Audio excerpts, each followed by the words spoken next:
내일 열리는 한일 정상회담에서는 안보와 경제 현안들이 집중 논의될 것으로 보입니다. 특히 후쿠시마 오염수 방류와 한일 청년 교류를 위한 공동기금 설립 방안 등이 대화의 테이블에 오를지 주목됩니다. 조수연 기자입니다. 대통령실이 꼽은 한일 정상회담의 주요 의제는 안보와 첨단 산업, 과학기술, 그리고 청년 문화 협력입니다. 이 가운데 최우선 화두는 안보 분야가 될 가능성이 큽니다. 북핵 위협이 갈수록 고조되는 상황에서 북한 미사일 정보 탐지와 대응 등 한일 양국 간 협력 강화 방안이 다뤄질 것으로 보입니다. 지난 한미 정상회담에 이어 인도태평양 지역 내 주요국 간 전략적 공조의 필요성이 강조될 수도 있습니다.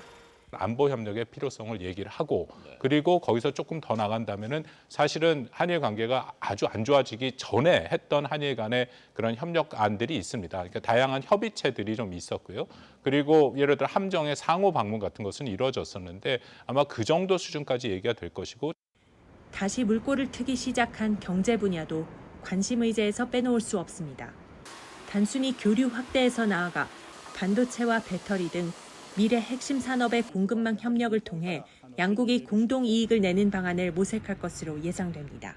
반도체 배터리 분야라든지 이런 소부장 분야에 있어서 서로 협력을 해가면서 개발을 해나가야 되는 것이 아니냐라는 큰 의견이 나오고 있는 것이 사실입니다. 그래서 이제 공급망 관련 이슈가 아마 가장 중요하다라고 말씀드릴 수 있겠고 민감한 현안으로 꼽히는 후쿠시마 오염수 방류 문제도 논의될 수 있습니다. 현재 금지 상태인 후쿠시마 수산물 수입 문제는 거론되지 않겠지만 오염수 관련 조사를 양국이 함께하는 것에 대해선 협의 여지가 있습니다. 우리 정부의 강제징용 문제 해법에 상응한 일본 측의 성의 있는 호응이 나올지도 관심입니다.